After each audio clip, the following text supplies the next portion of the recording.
Okay, so get this. Our listeners sent in this book. Interesting. It's by Sam Gosling. And get this, the English title is Snoop. Snoop. Yeah, Snoop. And it's all about, like, figuring people out based on their stuff, like Sherlock Holmes, but, like, for your neighbor, you know? Ah, I see. So like a detective, but for everyday life. Yeah, I've heard of Sam Gosling. He's a psychology professor, right? Yeah. He's, like, spent years on this whole thing he calls room research. Room research. Yeah.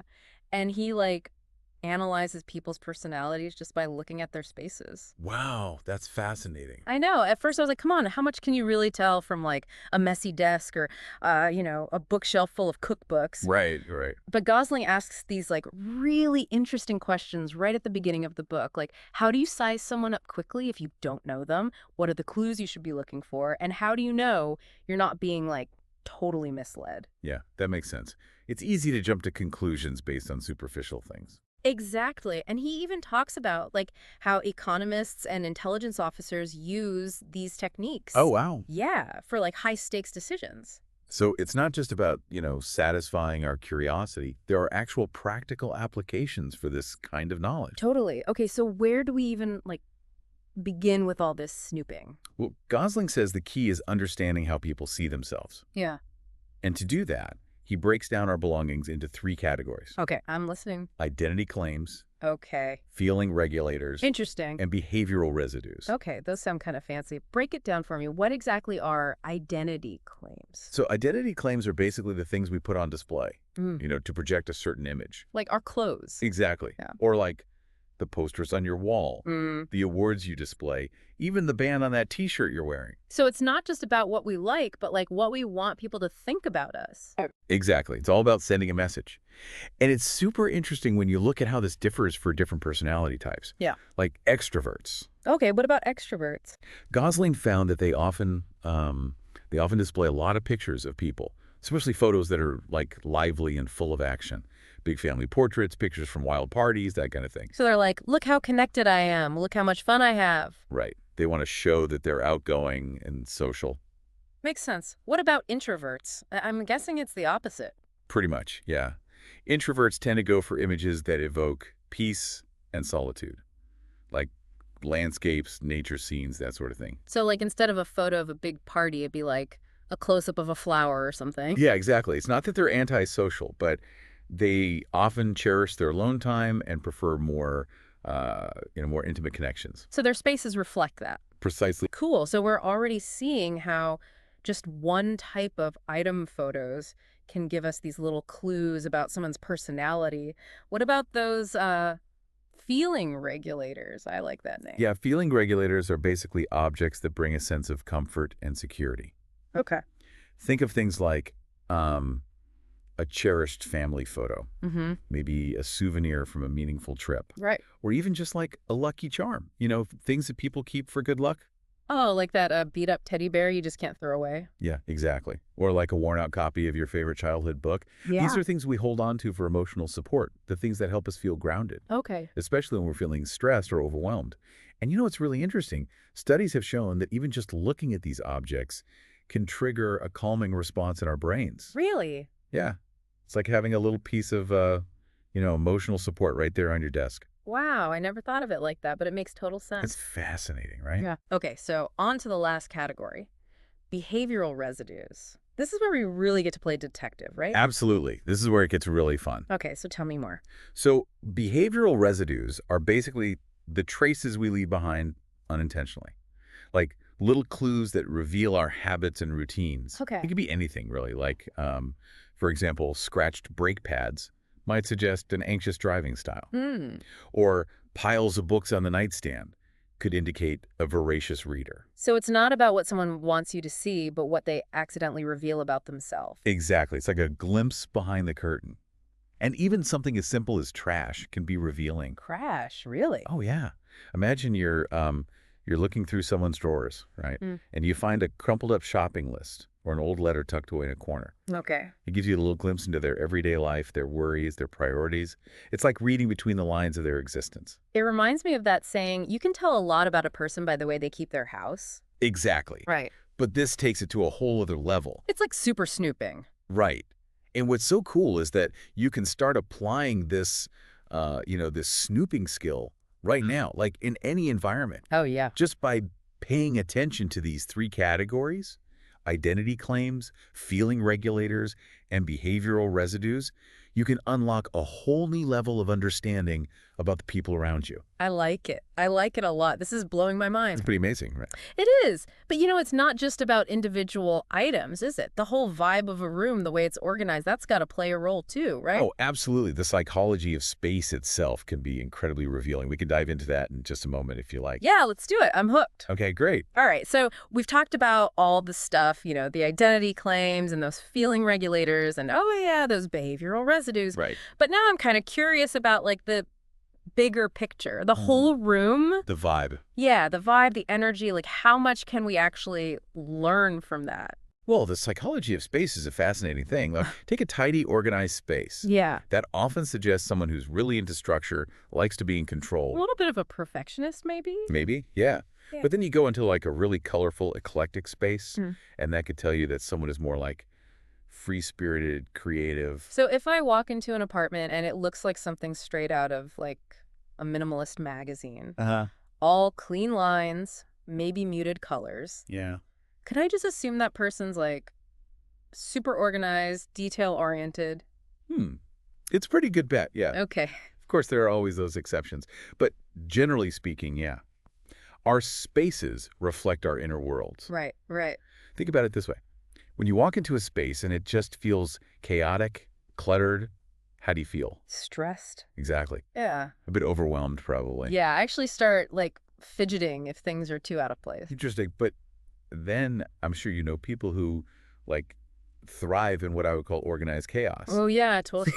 They know where every little thing is, even if it looks like, a tornado hit their desk. Totally.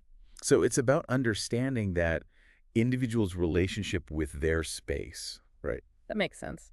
This whole thing, it kind of ties into that decluttering trend. Oh, yeah. Yeah, it's not just about getting rid of stuff. Yeah. It's creating a space that reflects you and how you want to feel when you're in it. Exactly.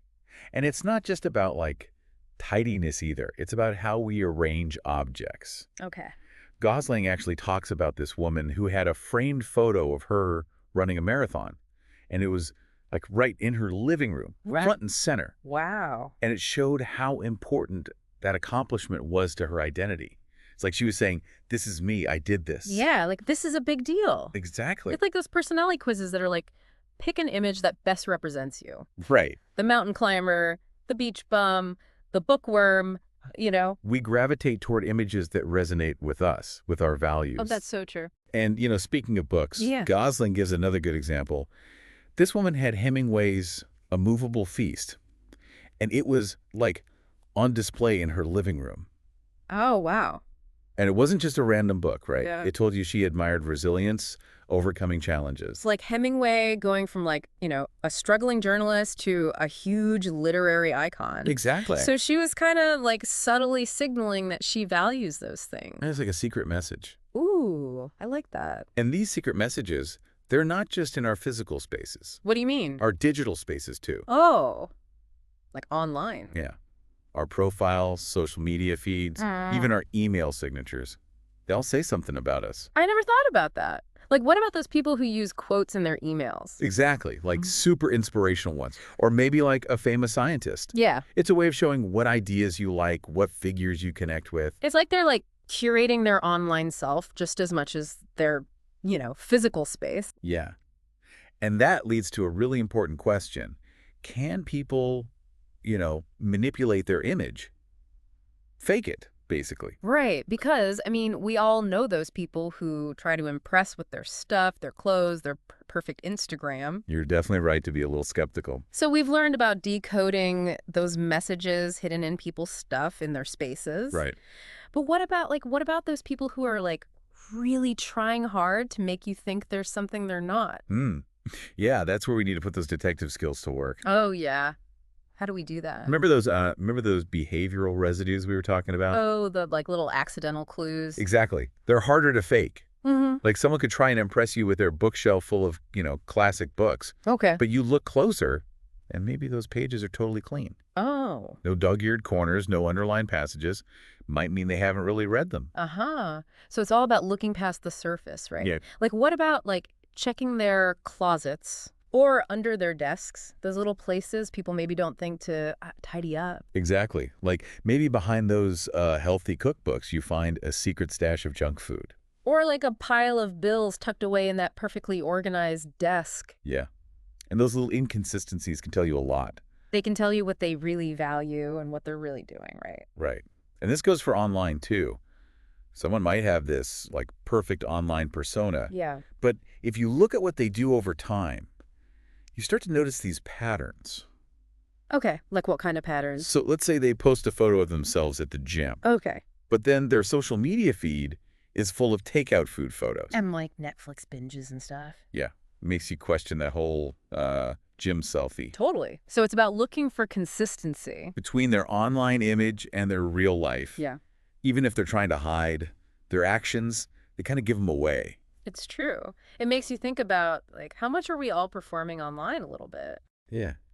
Interesting question, isn't it? I mean, social media can be great, express yourself and everything, Mm-hmm. but then there's this pressure, you know, to be a certain way. You always got to show the best side of yourself, right? Yeah. So, like, how do we avoid, misjudging people based on their stuff or their space, online or offline? Well, I think being aware of our own biases is important. Like our own assumptions. Yeah. We all have them, and they can really make us jump to the wrong conclusion. Right. Like, just because someone has a messy desk doesn't mean they're not good at their job. Exactly. Or, just because someone is like always dressed perfectly, Yeah. maybe they're not a control freak, Maybe they just really like clothes. Right. Right. They have a passion for fashion. Exactly. Yeah. And remember, different cultures, different backgrounds, they can play a part too. That's true. Yeah.